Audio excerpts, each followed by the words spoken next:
what have you learned about getting yourself out there? Because I feel like a lot of people struggle to chase what they want because of that thing, you know, the fear of like, okay, I'm embedded into a community, say my friends, they know who I am, they know this thing. And if I start going out of that, they're going to start laughing at me, they're going to start judging me. So they never do that. Forget all that. You can't think that way. I mean, unfortunately, it makes a lot of sense as to why people think that way. I thought that way as well by myself. But again, it's literally just, for me, I don't know, maybe I'm different, but when I start something, at that point, it becomes like, right, my foot's on the gas now I'm going. You know what I mean? But the hardest thing for me is to start. That's going to be the hardest part probably for them as well. Is just getting over that wall, that invisible wall that's not there. That's literally just a figment of imagination. You know what I mean? You're not even meant to climb that. You just got to walk straight and that's it. You're through. Do you know what I mean? You just got to keep going. And as, you know, internet guru that probably sounds, you just got to try it and just be yourself, because that's the most powerful thing. People are going to laugh. You know what I mean? You can't control people.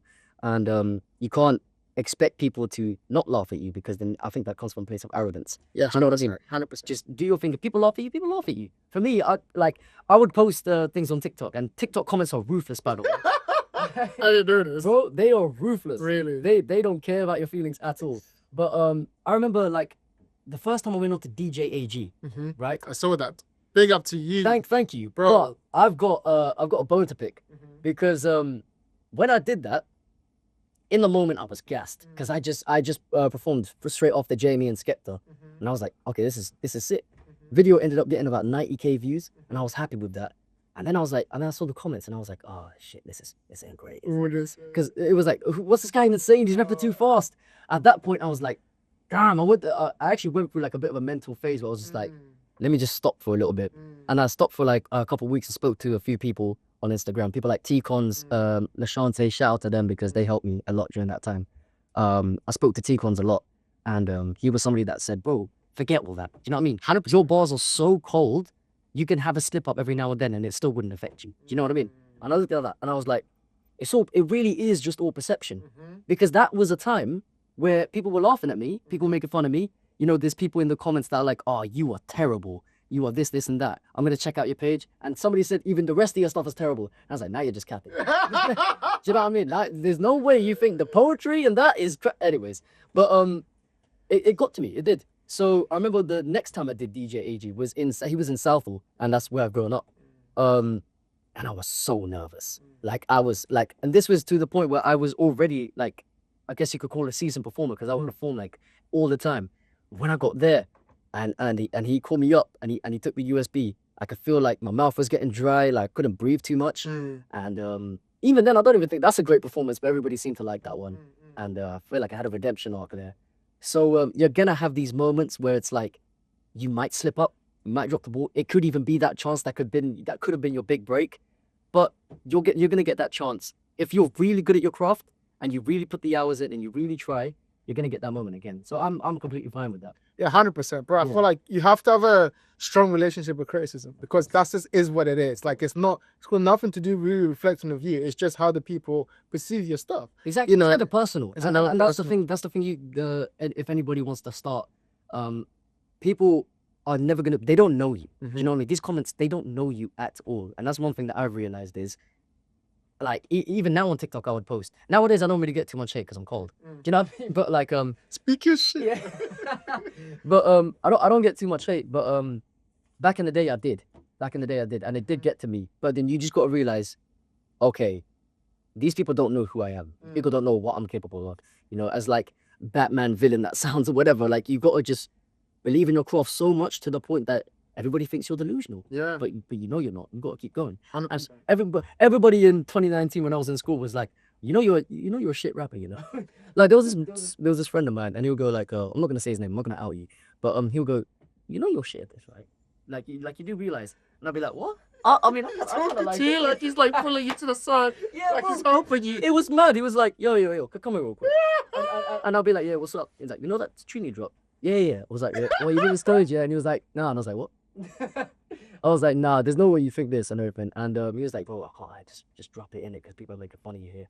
And if I listened to him, I wouldn't be where I am now. And like, right where I am right now isn't crazy. I'm like, I mean, I haven't done insane stuff. I mean, my biggest achievement, my most favorite achievement was I rapped with Coast Contra, and they said to me that my pen is incredible. So from there, I was just like, you know what, I've got the validation. Bro, and listen to what that guy said. He goes, "Oh, well, oh, you gotta stop because people are making fun of you." Exactly. What's that got to do with anything? Exactly. You know, it's the perception of other people's judgment of you that's stopping him from doing what. That's just, you can't think about that. Like, and that's it is difficult. It is very difficult, especially if you've grown up in, like, I grew up in a way that was like, I wanted to please people around me. I was like, you know what, I want to do something that's so cool, and that people around me be like, you're cool for doing that. Do you know what I mean? Because I was always that kid that was just like pushed to the side or whatever, and I feel like that stems a lot when I write. Because that's not something that I think I'll internally ever really get over. It's something that's kind of built in. So now when I write, I can feel myself writing for the sake of the validation. I'll be like, whoa, chill out. You're not writing with substance. You're writing just for a crazy triple that people can go, whoa, what the fuck? But it's about the substance. Yeah, that's the process, you know, like, and the fact that you realize that about yourself is even telling, you know. I feel like that's like so important for artists to go through that journey of like figuring out what their voice is.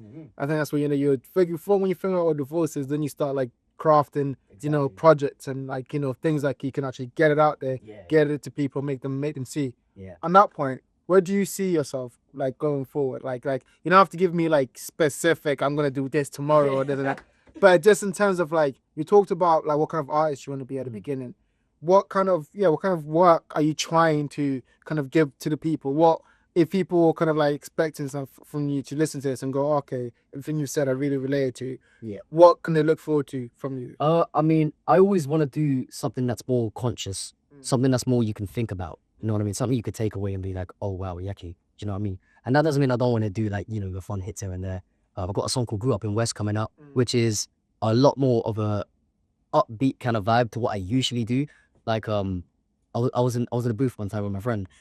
Arcane, an incredible producer, best producer out there right now. I don't care what anyone says. Jeez, bro, she's ridiculous. He's worked with incredible people. And the thing with him is he just knows exactly what sound I'm looking for. And like he's one of my best mates in the world. Like we just work really well. And like there's been times that we're making music and it'll be like, oh, I want to hear you on some more upbeat stuff. Do you know what I mean? Like you're always talking about this, talking about that. Like let's hear you on some upbeat stuff. And I remember we were just in his room. He's got his computer. He's got like, you know, his speakers. This is like 11 o'clock at night. Like we're tired. We're like, let's make a beat real quick. He made the beat in about 5-10 minutes, and I was like, that's exactly what I wanted. Like I told him, right, I want it to be upbeat, but I want there to be an element where you listen to me and you can actually hear what I'm talking about. Because Grew Up in West is like a face value look into my life, talking about things I've grown up with, and you know, just what West London is like basically. And yeah, just he did the beat perfectly, and then I was like, you know what, I want to record now. He put the mic up, we got ready, I recorded it right there, and that's it, man. Like that's amazing. Some of the best things happen through like serendipity. Yeah. What does that tell you about the creative process? Like you just say, like you guys were just there, and then boom, boom, boom, you made it. Sometimes you don't even think too much. That's literally it. Like some of the best stuff I've ever written has been me not even thinking too much. Like one time I wrote a song called Two Sides to Every Coin, and that song to me, I wrote that in 5 minutes, and I was just sat down and I heard a Kendrick song. I don't even know what it was. The Heart Part 5, and for me that song, when I first heard it, I played it like 10 times, back to back to back. I spent like 2 hours just trying to dissect that whole song. And every single time, Kendrick pisses me off because he's so good to the point that it's like, you're just like, I give up. You know what I mean? Like, you're too good, man. But yeah, when I wrote Two Sides to Every Coin, it was like, I wrote it, and I was like, oh, shit, need it. Do you know what I mean? And it's like, I was like, you know, fuck, let me record it. And then I found like a Kendrick type beat. And I was like, okay, this is actually sounding all right. But then I still didn't like it. And then what happened was that I was fortunate enough to meet Roll Deep, Manga, Rochi, and sat down with Rochi in Rough Squad Studios, and he was like, "Show me what you've been working on," because he did like a writing, what's it, like a writing club? Yeah, like a workshop or something. Yeah, like a workshop. And I was like, well, I just want to go there because I want to have that link. And he heard me rap and it was like, yo, you're different. Do you know what I mean? Like not many men that are coming out right now can do what you're doing. And I really took that on board. And then the next time I met him was at the Rough Squad Studios. And I just wanted to speak. And the whole story is at the start. I don't want to say too much about the song. It's going to be on a project. The whole kind of essence of the song is why people do the things that they do. Why people do. Because I see so many people talk about knife crime, for example. And they'll be like, oh man, these delinquents and stuff. But it's like you got to go into their mind for a second and be like, what made them want to do that? Do you know what I mean?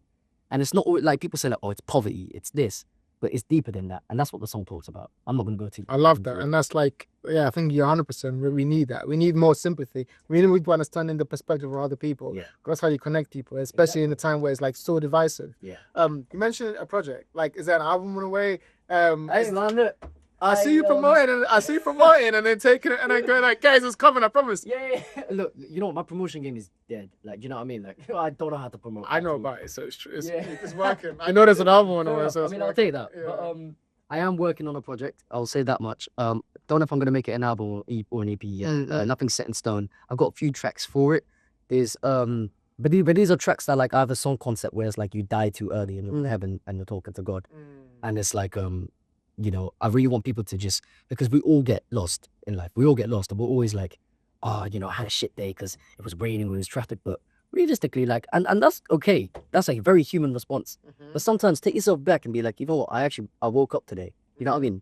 Like, as corny as that may sound, but it's the truth. You know what I mean? And there's so much power in understanding the, you know, the cards you've been dealt are a lot better than a lot of other people's cards. And that's not to say your problems don't matter, but is to understand your problems and don't be deluded by it. Don't let them overtake you, because your mind is mysterious. It's going to come for you and it's going to try and attack you once you take control of that.